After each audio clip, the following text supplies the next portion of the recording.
দাবি আন্দোলনকারীদের, চলবে কমপ্লিট শাটডাউন, অচলের পথে চট্টগ্রাম বন্দর।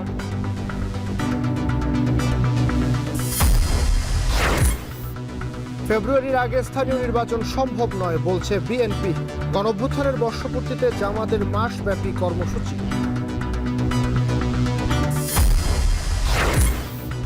সোহরাওয়ার্দীতে ইসলামী আন্দোলনের সমাবেশ, হিন্দু মহাজোটের অংশগ্রহণ, সংখ্যানুপাতিকের পক্ষে একাত্মতা জামায়াত এনসিপির।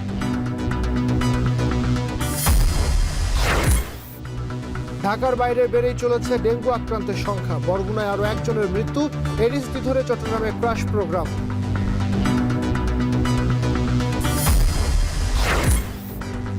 এবং আগস্টে ঢাকার 3 এলাকায় নামবে বুয়েটের ই-রিকশা, সরবে ব্যাটারি চালিত যান, অবৈধ চার্জিং পয়েন্ট বন্ধে ব্যবস্থা।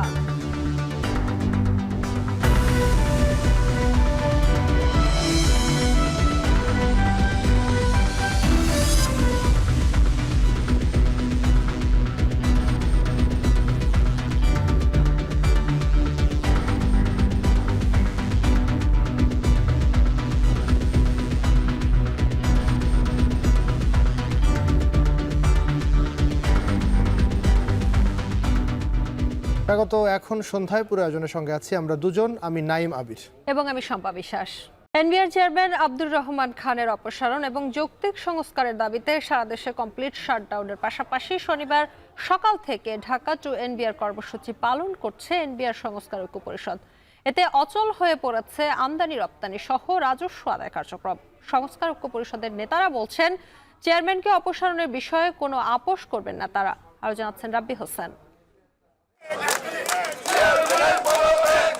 অর্থ উপদেষ্টার কার্যালয় থেকে কমপ্লিট শাটডাউন ও মার্চ টু এনবিআর কর্মসূচি প্রত্যাহারের ঘোষণা এলেও অনড় এনবিআর সংস্কার ঐক্য পরিষদ। শনিবার সকাল থেকে বিকেল পর্যন্ত আগারগাঁওয়ে মার্চ টু এনবিআর কর্মসূচি পালন করেন বিভিন্ন জেলা থেকে আসা কয়েক হাজার রাজস্ব কর্মকর্তা কর্মচারী। অপ্রীতিকর পরিস্থিতি এড়াতে সকাল থেকেই রাজস্ব ভবনের নিচে বাড়ানো হয় নিরাপত্তা ব্যবস্থা। মোতায়েন করা হয় বিপুল সংখ্যক র্যাব, কোস্টগার্ড, বিজিবি ও সেনা সদস্য। আন্দোলনকারীদের এনবিআর ভবনে ঢুকতে বাধা দিলে ঝিরিঝিরি বৃষ্টিতে সড়কে ও ফুটপাতে অবস্থান নেন তারা। যদি সেখানে আমাদেরকে প্রপার ওয়েতে জানানো হয়, আমরা বসে সিদ্ধান্ত দেব। বাট আলোচনার ব্যাপারে আমরা অলওয়েজ পজিটিভ আছি। বলা হচ্ছে যে আমরা আলোচনায় আগ্রহী নই, আমাদেরকে আলোচনার প্রস্তাব দেওয়া হয়েছে, যেখানে আলোচনার প্রস্তাবই আমরা পাইনি। মার্চ টু এনবিআর কর্মসূচিতে বিকেলে সংবাদ সম্মেলনে লিখিত বক্তব্যে এনবিআর সংস্কার ঐক্য পরিষদের সভাপতি বলেন, চেয়ারম্যানকে অপসারণে কোনো আপোষ করবেন না তারা। এনবিআর সংস্কার ইস্যুতে যে কোনো সময় অর্থ উপদেষ্টার সঙ্গে আলোচনায় বসতে চায় তারা। তবে আলোচনায় বসলেও তাদের প্রথম দাবি থাকবে চেয়ারম্যানকে অপসারণ। যে ফ্যাসিস্টকে তাড়ানোর জন্য বাংলাদেশের হাজার হাজার মানুষ ইতিমধ্যে প্রাণ দিয়েছেন, সেই ফ্যাসিস্টের সরাসরি সহযোগীকে বাঁচানোর জন্য বেশ কিছু মানুষ উঠে পড়ে লেগেছেন এবং নানা রকম অসম প্রতিযোগিতার সম্মুখীন করে ফেলছেন আমাদেরকে। সুতরাং আমরা চাই, আমরা জুলাই মাসের আগেই ওনার পদত্যাগ চাই। এদিকে গত ২৬ জুন অর্থ মন্ত্রণালয়ের সভায় কমপ্লিট শাটডাউন এবং মার্চ টু এনবিআর কর্মসূচি প্রত্যাহার, কর্মকর্তাদের বদলির দুটি আদেশ পুনর্বিবেচনা করা, ১ জুলাই এনবিআর অধ্যাদেশ সংশোধনের বিষয়ে আলোচনার জন্য এনবিআর সংস্কার ঐক্য পরিষদের সঙ্গে রাজস্ব বোর্ড সংস্কার বিষয়ক পরামর্শ কমিটি ও সদস্যদের সভার সিদ্ধান্ত নেওয়া হয়। যদিও এনবিআর সংস্কার ঐক্য পরিষদের দাবি, ২৬ জুনের ওই সভায় তাদের আমন্ত্রণ জানানো হয়নি। এদিকে ব্যবসায়ীরা এনবিআর চেয়ারম্যানের অপসারণ চায় না, এ সিদ্ধান্ত থেকে সরে আসার জন্য ব্যবসায়ীদের প্রতি আহ্বান জানান সংস্কার ঐক্য পরিষদের নেতারা। বলেন, ফ্যাসিস্টের এজেন্ডা বাস্তবায়নকারী এনবিআর চেয়ারম্যানকে অপসারণ না করা হলে রোববার থেকে অনির্দিষ্টকালের জন্য এনবিআরের সকল অফিসে কমপ্লিট শাটডাউন ও মার্চ টু এনবিআর কর্মসূচি চালিয়ে যাবেন তারা। যে আলোচনার জন্য ডাকা হয়েছে, আলোচনার সদিচ্ছা থাকলে শনিবারের এই কমপ্লিট শাটডাউনের মাঝখানেই ডাকা যেত।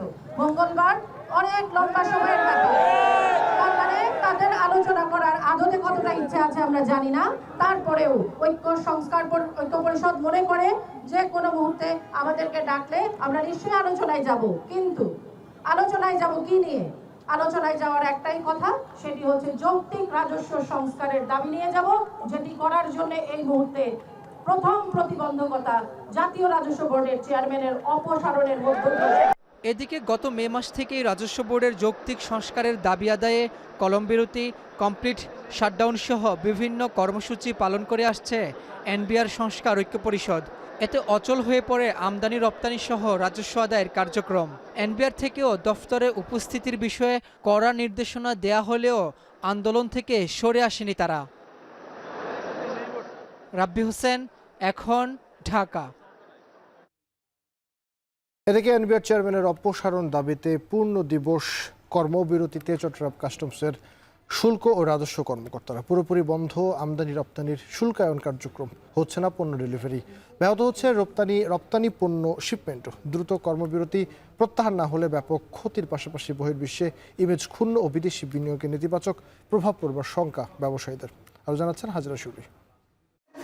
স্বাভাবিক সময়ে তিল ধারণের ঠাঁই থাকে না চট্টগ্রাম কাস্টমস হাউজে। সেখানে এখন শুনশান নীরবতা।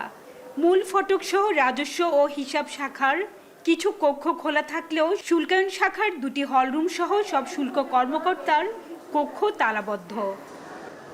এনবিআর চেয়ারম্যানের অপসারণের দাবিতে গত 5 দিন রাজস্ব কর্মকর্তারা 3 থেকে 5 ঘন্টার কর্মবিরতি পালন করলেও আজ পালন করছেন পূর্ণাঙ্গ কর্মবিরতি। এতে স্থবির হয়ে পড়েছে আমদানি ও রফতানি বাণিজ্য।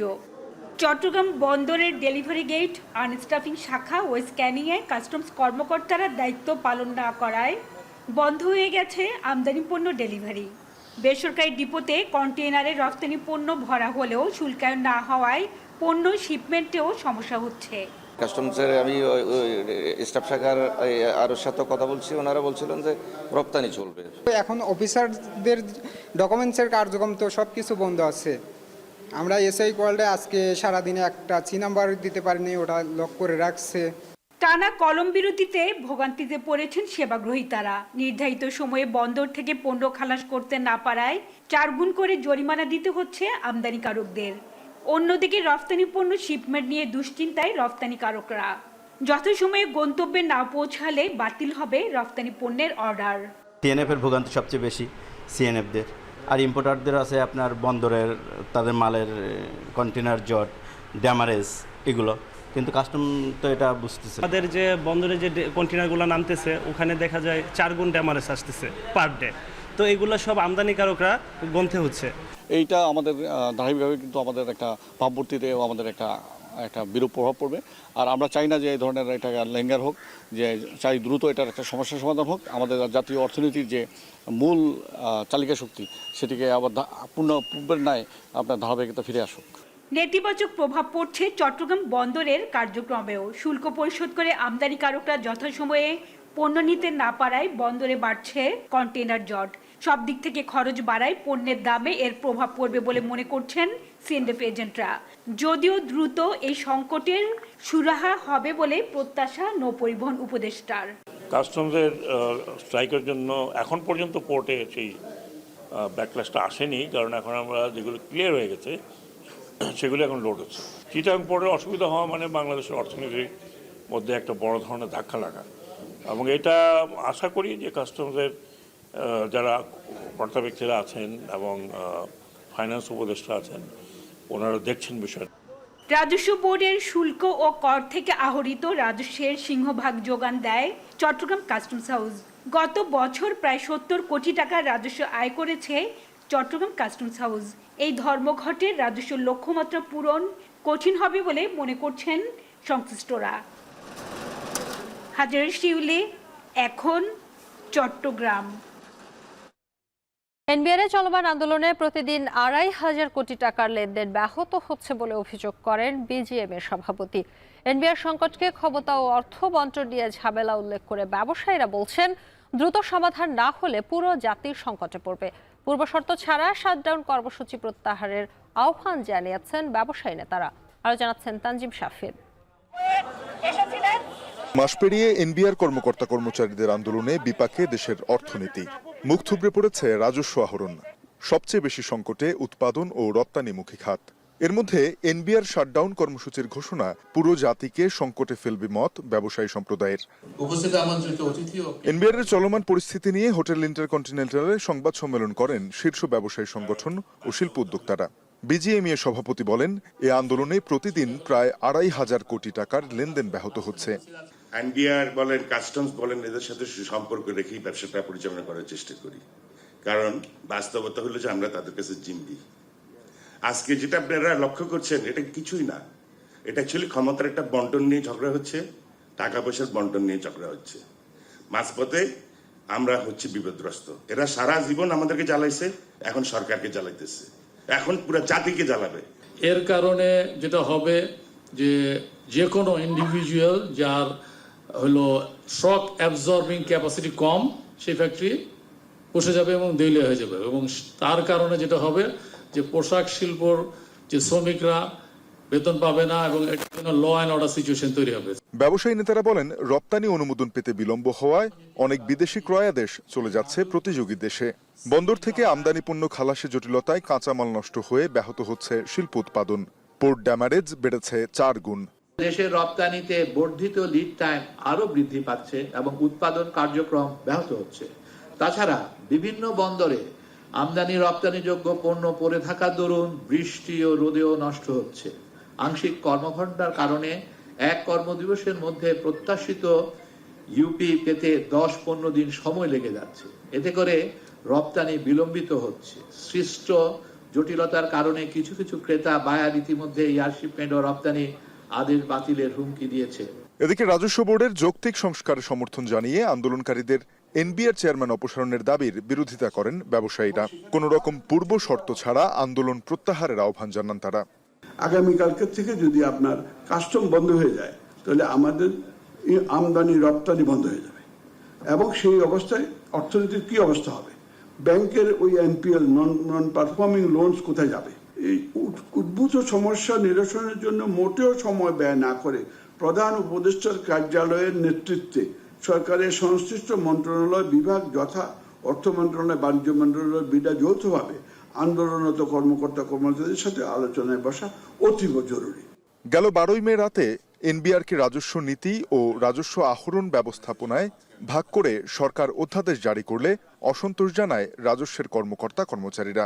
এরপর থেকে ঐক্য পরিষদের ব্যানারে চলছে লাগাতার কলম বিরতি সহ নানা কর্মসূচি। ট্রেড ইউনিয়নের মতো নোটিশ দিয়ে আপনার কর্মবিরতি পালন করতে পারে না। তানজিম শাফিন, এখন, ঢাকা। যে কেউ যে কোনো সময় নির্বাচন চাইতেই পারে, তবে ফেব্রুয়ারির আগে স্থানীয় সরকার নির্বাচন সম্ভব নয় বলে মন্তব্য করেছেন আমির খসরু মাহমুদ চৌধুরী। সিলেটে বিএনপির বিজনেস ডায়ালগে তিনি বলেন, বিএনপি নির্বাচন কেন্দ্রিক সার্বিক প্রস্তুতিও নিয়ে রেখেছে। মৌলভীবাজারে আলাদা অনুষ্ঠানে ডাক্তার জাহিদ বলেন, ফেব্রুয়ারির মধ্যেই জাতীয় নির্বাচন হওয়া উচিত। এদিকে চীন মৈত্রী সম্মেলন কেন্দ্র পরিদর্শনে গিয়ে রিজভী বলেন, নির্বাচনের তারিখ ঘোষণার মধ্য দিয়ে বেশিরভাগ মানুষের আকাঙ্ক্ষার বাস্তবায়ন হবে। গুলজার আহমেদ জানাবেন বিস্তারিত। শনিবার দিনভর সিলেটের জালালাবাদ গ্যাস অডিটোরিয়ামে বিএনপি আয়োজিত বিজনেস ডায়ালগ 2025 অনুষ্ঠানে দেশের বিভিন্ন খাতের ব্যবসায়ীরা উপস্থিত হন। এতে প্রধান অতিথি ছিলেন দলটির স্থায়ী কমিটির সদস্য আমির খসরু মাহমুদ। বিজনেস ডায়ালগের শুরুতেই আমির খসরু মাহমুদ চৌধুরী বলেন, ব্যবসাকে রাজনীতিকরণ করা যাবে না। বিএনপি চায় একটি উদ্যোক্তা বান্ধব সরকার গঠন। আগামী দিনে সরকার হবে ব্যবসায়ী বান্ধব শুধু না, ব্যবসায়ীর সাথে সার্বক্ষণিক সংযোগ রেখে আমরা চলব। অর্থনীতিকে গণতন্ত্রায়ন করা আমাদের স্লোগান। সুতরাং এই স্লোগানের মধ্যে থেকে আমরা সব কাজ করব, এর বাইরে গিয়ে কোনো কাজ করা যাবে না। আর ব্যবসায়ীদেরকেও আমি একটু অনুরোধ করব, আপনাদেরকেও ব্যবসার ক্ষেত্রে যে নীতি নৈতিকতার মাধ্যমে ব্যবসা করা উচিত, কারণ তাহলে সকলের জন্য সুবিধা। বিকেলে একই অনুষ্ঠানে সাংবাদিকদের প্রশ্নের জবাবে বিএনপির এই নেতা বলেন, ফেব্রুয়ারির আগে স্থানীয় নির্বাচন সম্ভব নয়, তবে রাজনৈতিক দল হিসেবে যে কেউ যে কোনো নির্বাচনের দাবি করতেই পারে। আমরা জনগণের সাথে সবসময় থাকি, আমরা সবসময় নির্বাচনের জন্য প্রস্তুত থাকি। একটা সুষ্ঠু নিরপেক্ষ গ্রহণযোগ্য নির্বাচন জাতির কাম্য। এটা শুধু বিএনপির কথা নয়, সারা দেশের মানুষ অপেক্ষা করছে, এবং যত তাড়াতাড়ি দ্রুত আমরা এটা দেশকে একটা গণতন্ত্রের পথে নিয়ে যেতে পারি, গণতান্ত্রিক অর্ডারে নিয়ে যেতে পারি, তাদের বাংলাদেশের মানুষের সাংবিধানিক রাজনৈতিক গণতান্ত্রিক অধিকার ফিরিয়ে দিতে পারি, এটাই দেশবাসীর আকাঙ্ক্ষা। মৌলভীবাজারের রাজনগর উপজেলা বিএনপির সম্মেলনে দলের স্থায়ী কমিটির আরেক সদস্য ডাক্তার জাহিদ বলেন, ফেব্রুয়ারির মধ্যেই জাতীয় নির্বাচন হওয়া উচিত। এ নিয়ে কোনো ষড়যন্ত্র সফল হবে না।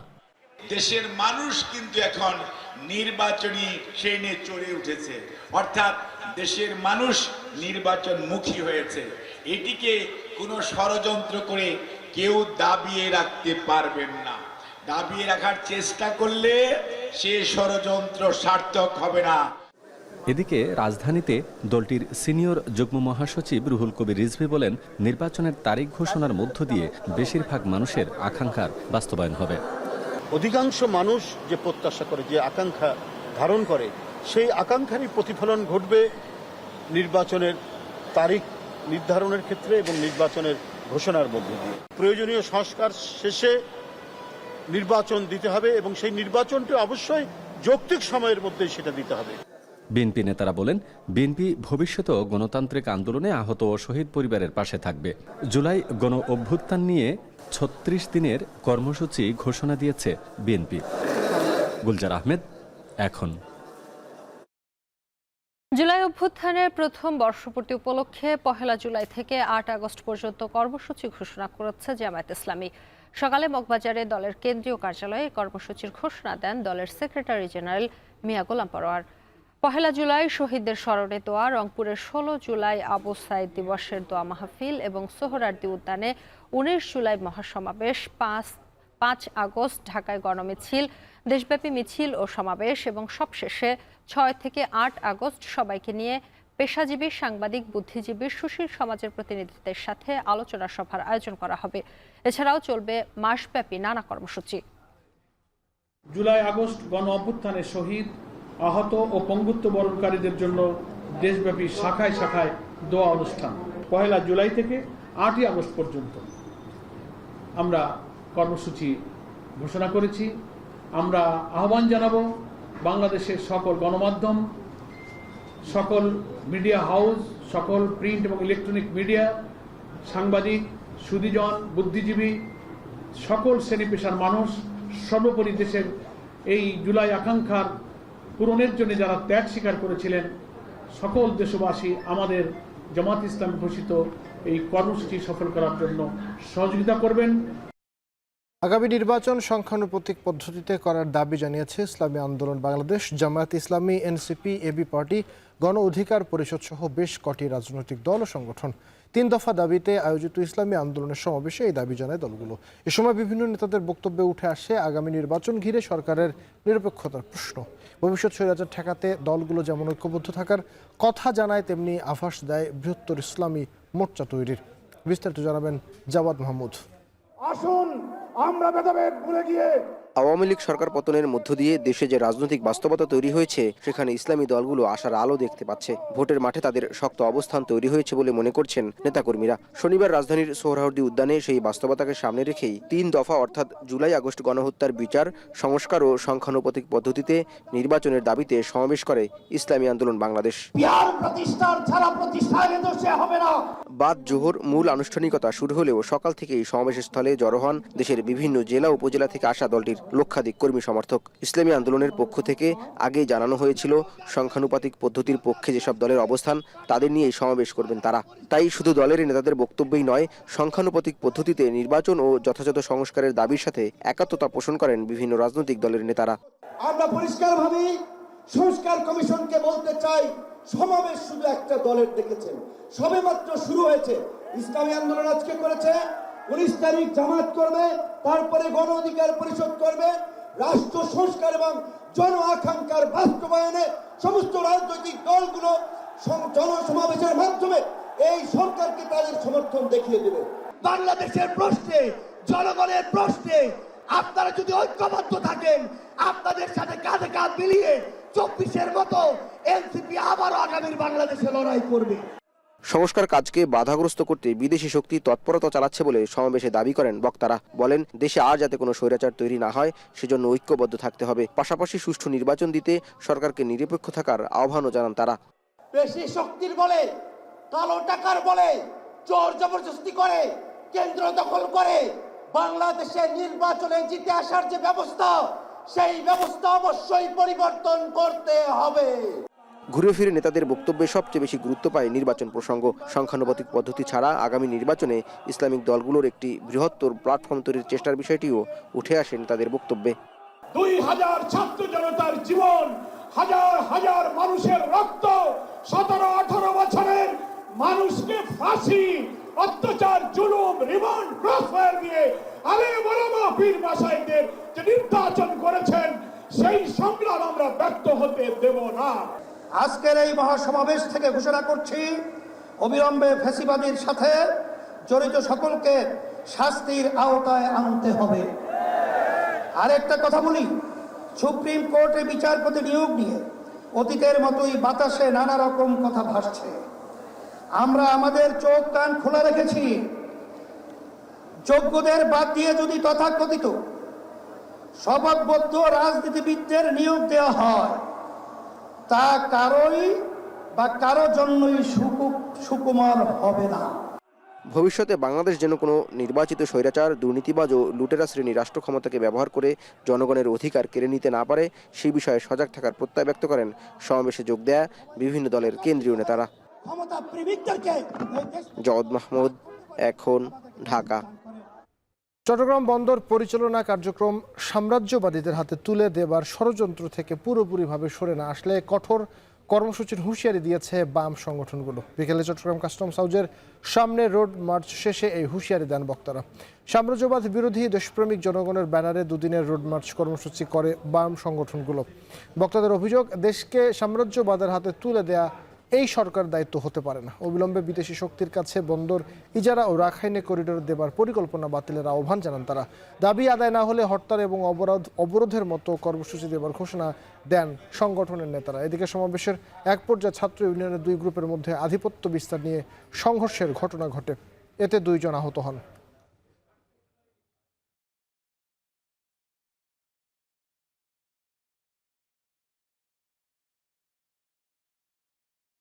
সারা দেশে ছড়িয়ে পড়ছে ডেঙ্গুর প্রকোপ। প্রতিদিনই বাড়ছে আক্রান্ত ও মৃত্যুর সংখ্যা। বাড়তি রোগীর চাপ সামলাতে হিমশিম খাচ্ছে হাসপাতালগুলো। সকালেও ডেঙ্গুর হটস্পট বরগুনার পাথরঘাটা উপজেলা পরিষদে কর্মরত এক নারী মারা গেছেন। নতুন করে আক্রান্ত হয়েছেন 68 জন। ডেঙ্গু প্রতিরোধে মশক নিধন কার্যক্রম শুরু করেছে চট্টগ্রাম সিটি কর্পোরেশন। সহকর্মীদের পাঠানো তথ্য ও ছবিতে বিস্তারিত। চলতি বছর ডেঙ্গুতে 408 জন আক্রান্তের পাশাপাশি চট্টগ্রামে 2 জনের মৃত্যু হয়েছে। ডেঙ্গুর প্রাদুর্ভাব কমাতে মশক নিধনের বিশেষ ক্রাশ প্রোগ্রাম চালু করেছে চট্টগ্রাম সিটি কর্পোরেশন। এতে 80 জনের একটি দল পর্যায়ক্রমে পুরো নগরীতে মশক নিধনে কাজ করবে। আজ চট্টগ্রাম মেডিকেল কলেজ হাসপাতাল প্রাঙ্গণ, কাতালগঞ্জ ও পাঁচলাইশ এলাকায় এ কার্যক্রমের উদ্বোধন করা হয়। এই বিশেষ প্রোগ্রাম চলবে আগামী নভেম্বর পর্যন্ত। এর পাশাপাশি মশক নিধনে নিয়মিত যে কার্যক্রম, সেটিতে 260 জনের বেশি জনবল নিয়ে রুটিন কার্যক্রম পরিচালনা করবে চসিক। আমরা প্রোগ্রামটা আজকে শুরু করছি যাতে করে ব্যাপক আকারে আমরা জনগণের মাঝে এই গণসচেতনতা যাতে বৃদ্ধি করতে পারি। তো পাশাপাশি আমাদের তো কোভিড ওমিক্রন এই যে XBB এখন প্রকোপ বৃদ্ধি পাচ্ছে, সে ব্যাপারেও যাতে সবাই মাস্ক পরিধান করে, এই জন্য আমরা এটার জন্য প্রোগ্রাম অলরেডি শুরু করেছি এবং এটা চালিয়ে যাব।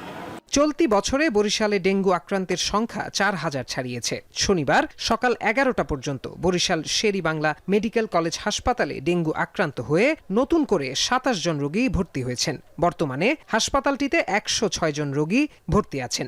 চলতি বছরে এখন পর্যন্ত বরিশালে ডেঙ্গু আক্রান্ত হয়ে মৃত্যুর সংখ্যা 11। রোগী বাড়ার সঙ্গে সঙ্গে হাসপাতালগুলোতে শয্যা সংকট বাড়ছে। চিকিৎসা সেবা নিতে আসা রোগীদের স্থান হচ্ছে মেঝেতেও। শয্যা সংকট থাকলেও এখানকার চিকিৎসা সেবায় সন্তোষ প্রকাশ করেছেন রোগীরা।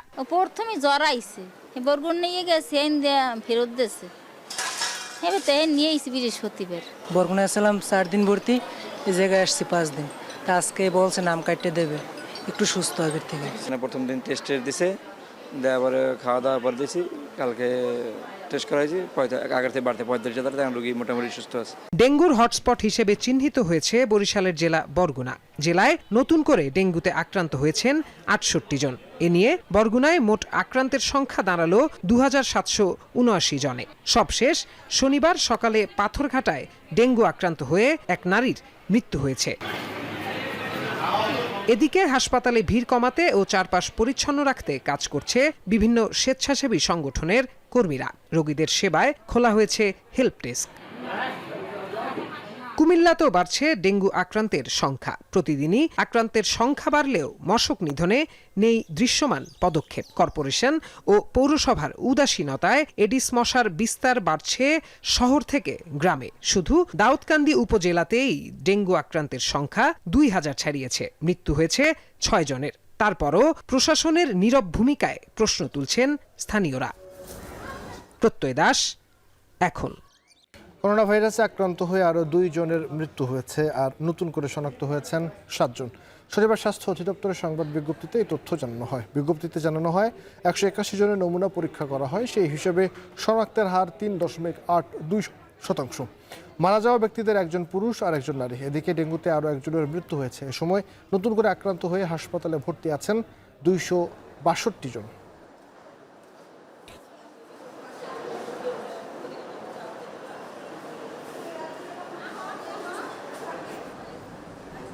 ব্যাটারি চালিত রিকশার দাপট কমাতে না পেরে এবার ভিন্ন পন্থায় হাঁটছে সরকার।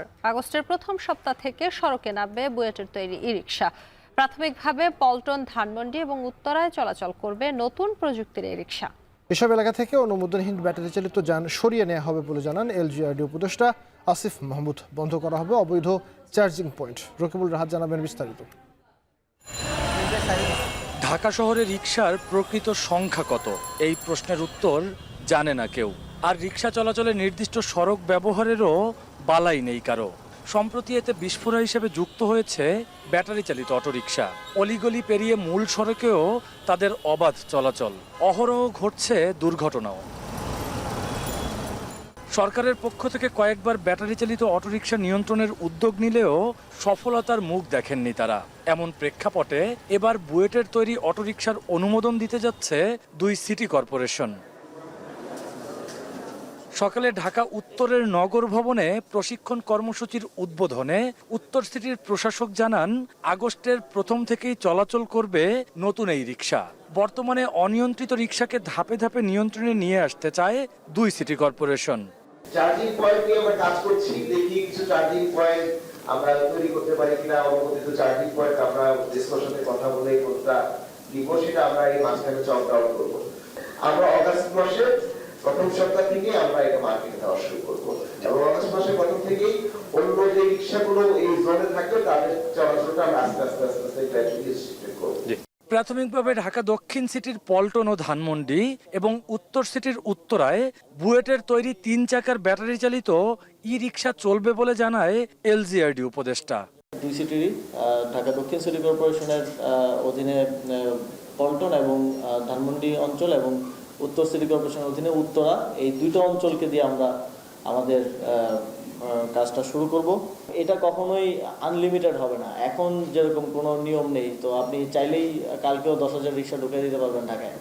তো এটা আমরা প্রত্যেকটা জোন ওয়াইজ নির্দিষ্ট থাকবে রিক্সা এবং ওই রিক্সাগুলো ওই জোনেই চলবে। 3 চাকার এই রিক্সা সর্বাত্মকভাবে চালু করতে পারলে ঢাকা শহরের পরিবহনকে শৃঙ্খলার মধ্যে আনা সম্ভব হবে বলেও আশাবাদ জানান সংশ্লিষ্টরা। রকিবুল রাহাত, এখন, ঢাকা। ইউরেনিয়াম সমৃদ্ধ না করার বিনিময়ে ইরানে $3,000 কোটি বিনিয়োগের বিষয়ে গোপনে আলোচনা করছে যুক্তরাষ্ট্র। তবে দেশটির 2টি গণমাধ্যমের প্রতিবেদনকে মিথ্যা বলে দাবি করেছেন ডোনাল্ড ট্রাম্প। পাশাপাশি ইরানের উপর নিষেধাজ্ঞা শিথিলের পরিকল্পনা আপাতত স্থগিতের কথা জানিয়েছেন তিনি। তেহরান উদ্বেগজনক হারে পরমাণু সমৃদ্ধ করলে ইরানে আবারও যুক্তরাষ্ট্র হামলা চালাবে বলে হুঁশিয়ারি দিয়েছেন ট্রাম্প। নাফিয়ার মনমন জানাবেন বিস্তারিত। ডিলমেকার কিংবা পিসমেকার, নিজের উপাধির প্রতি সুবিচার করতে কোনো পন্থাই বাদ রাখছেন না ডোনাল্ড ট্রাম্প। 12 দিনের সংঘাত শেষে ইরান ও ইসরায়েলের মধ্যে চলছে যুদ্ধবিরতি। নিজেকেই যার কৃতিত্ব দিচ্ছেন মার্কিন প্রেসিডেন্ট। তেহরানে হামলার মাধ্যমে জয় করেছেন ইসরায়েলিদের মন। এবার চলছে অপর পক্ষকে সন্তুষ্টের চেষ্টা। ইরানে একটি বেসামরিক পরমাণু প্রকল্প গড়ে তুলতে $3000 কোটি সহায়তা দেওয়ার বিষয়ে গোপনে আলোচনা করছে মার্কিন প্রশাসন। পাশাপাশি তালিকায় রয়েছে ইসলামিক প্রজাতন্ত্রের ওপর থেকে নিষেধাজ্ঞা প্রত্যাহার ও দেশটির জব্দকৃত $600 কোটি অর্থছাড়ের প্রসঙ্গ। পরমাণু কর্মসূচি নিয়ে ইরানকে আলোচনার টেবিলে ফেরাতেই যুক্তরাষ্ট্রের এই তৎপরতা। মার্কিন প্রশাসনের বেশ কয়েকজন শীর্ষ কর্মকর্তার বরাতে এমন প্রতিবেদন প্রকাশ করে হইচই ফেলে দিয়েছে CNN ও NBC নিউজ। যদিও প্রতিবেদন দুটিকে অস্বীকার করেছেন মার্কিন প্রেসিডেন্ট। ট্রাম্পের দাবি, এমন জঘন্য পরিকল্পনার কথা কখনো শোনেননি তিনি। হোয়াইট হাউসের সংবাদ সম্মেলনে অংশ নিয়ে প্রেসিডেন্ট জানান, ইসরায়েলের বিরুদ্ধে যুদ্ধ জয়ের মিথ্যা দাবি তোলার মাধ্যমে অকৃতজ্ঞতার পরিচয় দিয়েছেন আয়াতুল্লাহ খামিনি। তাই ইরানের ওপর থেকে নিষেধাজ্ঞা শিথিলের পরিকল্পনা আপাতত স্থগিত করছে যুক্তরাষ্ট্র। Putting out a little statement, I'm going to respond to the Ayatollah's statement yesterday that we won the war. Oh, God, we won the war. And I said, look, you're a man of great faith, a man who's highly respected in his country. You have to tell the truth. You got beat to hell. মার্কিন প্রেসিডেন্টের দাবি, উদ্বেগজনক হারে uranium সমৃদ্ধ করা হলে আবারও ইরানে হামলা চালাবে যুক্তরাষ্ট্র। পাশাপাশি ইরানের পরমাণু স্থাপনা থেকে ইউরেনিয়াম সরিয়ে ফেলার দাবিকেও মিথ্যা বলে আখ্যা দেন তিনি। If the intelligence reports conclude that Iran can enrich uranium to a level that concerns you, would you consider bombing the country again? Sure, without question, absolutely. And have you had any conversations? Turned out to be unbelievable. চলমান সংকটের মধ্যেও uranium সমৃদ্ধ করার বিষয়ে ছাড় না দেওয়ার ইঙ্গিত দিচ্ছে তেহরান। পাশাপাশি পরমাণু কর্মসূচি নিয়ে চুক্তি চাইলে আয়াতুল্লাহ খামিনির প্রতি অসম্মানজনক সুর বন্ধ করতে হবে বলে জানিয়েছেন আব্বাস আরাকচি। এক এক্স বার্তায় ইরানি পররাষ্ট্রমন্ত্রী দাবি করেন, এমন আচরণের মাধ্যমে সর্বোচ্চ ধর্মীয় নেতার লাখো সমর্থকের মনে কষ্ট দিয়েছেন মার্কিন প্রেসিডেন্ট। এদিকে কংগ্রেসের অনুমতি ছাড়া ইরানে সামরিক শক্তি প্রয়োগের বিষয়ে ট্রাম্পের ক্ষমতা খর্ব করতে শুক্রবার সিনেটে ভোটাভুটি হয়। যদিও সংখ্যাগরিষ্ঠতার অভাবে ব্যর্থতার মুখ দেখেছে প্রস্তাবটি। নাফিয়া আরমান মনন, এখন বিশ্ব। পাকিস্তানের খাইবার পাখতুনখোয়া আত্মঘাতী বোমা হামলায় 13 সেনা সদস্য নিহত হয়েছেন। শিশুসহ আহত হয়েছেন অন্তত 29 জন। আন্তর্জাতিক কয়েকটি সংবাদ মাধ্যম জানিয়েছে আহতদের মধ্যে কয়েকজন সাধারণ নাগরিকও রয়েছেন। এছাড়াও স্থানীয় সরকারের বক্তব্য উদ্ধৃত করে সংবাদ সংস্থা AFP বলছে, 19 জন বেসামরিক নাগরিক এই ঘটনায় আহত হয়েছেন। নাম প্রকাশে অনিচ্ছুক এক কর্মকর্তা জানিয়েছেন, একজন আত্মঘাতী বোমা হামলাকারী বিস্ফোরক ভর্তি গাড়ি নিয়ে একটি সামরিক কনভয়ের সঙ্গে ধাক্কা লাগায়। কোনো গোষ্ঠী এখনো পর্যন্ত এই হামলার দায় স্বীকার করেনি।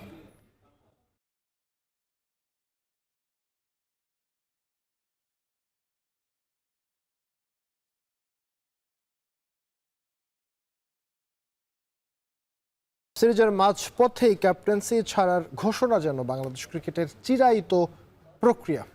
শ্রীলঙ্কা সফরের মাঝপথে আরেকবার এমন ঘটনার সাক্ষী ক্রিকেট ভক্তরা। তবে কি ঘুরে ফিরে একই বৃত্তে বন্দী দেশের ক্রিকেট?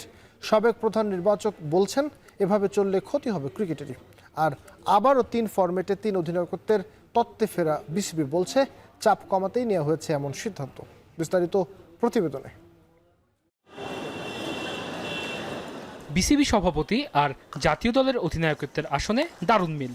দুটি পদই গুরুত্বপূর্ণ হলেও ভীষণ নড়বড়ে। কে কতদিন থাকবেন সেই উত্তরটা ধাঁধার মতো।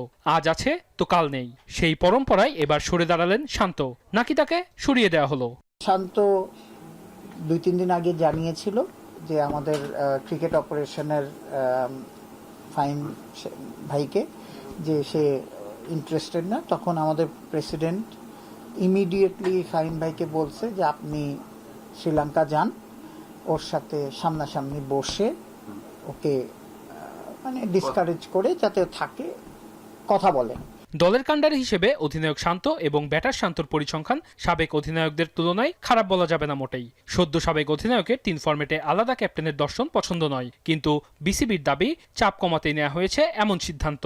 ক্রিকেট পাড়ায় জল্পনা, ওয়ানডে অধিনায়ক মিরাজের কাঁধেই কি চাপবে টেস্টের দায়িত্ব? আবার অ্যাডজাস্ট করতে হয়, সেই অ্যাডজাস্ট হয়তো হবে। টিম আসলে টিমের সাথে বসে একটা নেক্সট প্ল্যান অফ অ্যাকশনে যে ক্রিকেট অপারেশনের যেতে হবে। ক্রিকেটে ধারাবাহিকতা ধরে রাখা কিংবা সাফল্যের খোঁজে বরাবরই আশার বাণী শুনিয়ে এসেছে বিসিবি, কিন্তু উন্নতির আগে নিজেদের পরিকল্পনায় বিসিবি অটুট থাকতে পেরেছে কিনা তা নিয়ে উঠেছে প্রশ্ন। কিছু সিরিজের মাঝখানে কিছু জিনিস ঘটে যাচ্ছে, এগুলি থেকে কিন্তু আমাদের বার হয়ে আসতে হবে, কারণ এই জায়গা থেকে যদি আপনি বার হতে না পারেন তাহলে টিমের ডিসিপ্লিনটা কোথায় গিয়ে দাঁড়াচ্ছে। যে যার মতো করে চলবে এটা তো হতে পারে না। তো একটা ডিসিপ্লিনের মধ্যে একটা স্ট্রিক্ট থাকতে হবে। সিদ্ধান্তে যদি আপনি স্ট্রিক্ট থাকতে না পারেন তাহলে কিন্তু টিমের পারফরমেন্সটা কিন্তু ভালো হবে না। অধিনায়কত্ব থেকে শুরু করে নানা ঘটনা প্রবাহে নতুন নতুন সিদ্ধান্তে উপনীত হয় বিসিবি, কিন্তু সেই সিদ্ধান্তগুলো কতটা পেশাদারিত্বের ভিত্তিতে নেওয়া হয়েছে তা নিয়ে সন্দিহান ক্রিকেট সংশ্লিষ্টরা। পাশাপাশি বোর্ড কর্তা আর ক্রিকেটারদের দূরত্বের বিষয়টিও নতুন করে আলোচিত হচ্ছে ক্রিকেট পাড়ায়। তবে এই গল্পের শেষটা কোথায়, কবে, কেউ জানে না। ওয়াসিউল হক পান্থ, এখন, ঢাকা। শেষ করছি এখন সন্ধ্যা। তবে যাবার আগে শিরোনামগুলো জানিয়ে দিব আরো একবার।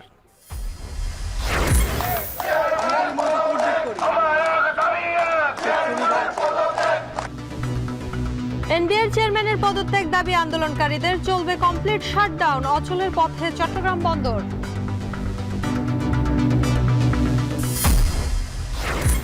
ফেব্রুয়ারির আগে স্থানীয় নির্বাচন সম্ভব নয় বলছে বিএনপি। গণঅভ্যুত্থানের বর্ষপূর্তিতে জামায়াতের মাসব্যাপী কর্মসূচি।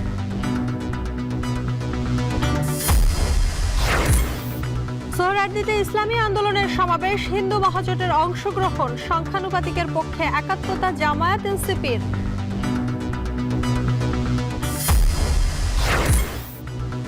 ঢাকার বাইরে বেড়েই চলেছে ডেঙ্গু আক্রান্তের সংখ্যা। বরগুনায় আরও একজনের মৃত্যু। এডিস নিধনে চট্টগ্রামে ক্রাশ প্রোগ্রাম।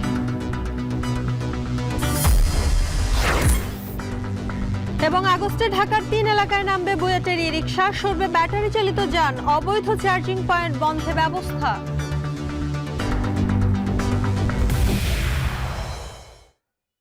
সংবাদ শেষ করছি। এখন টেলিভিশন ওয়েবসাইটে দেখতে ভিজিট করুন www.ekhon.tv। এছাড়াও ফেসবুকে দেখুন facebook.com/tv.ekhon আর ইউটিউবে দেখুন youtube.com/c/ekhon tv।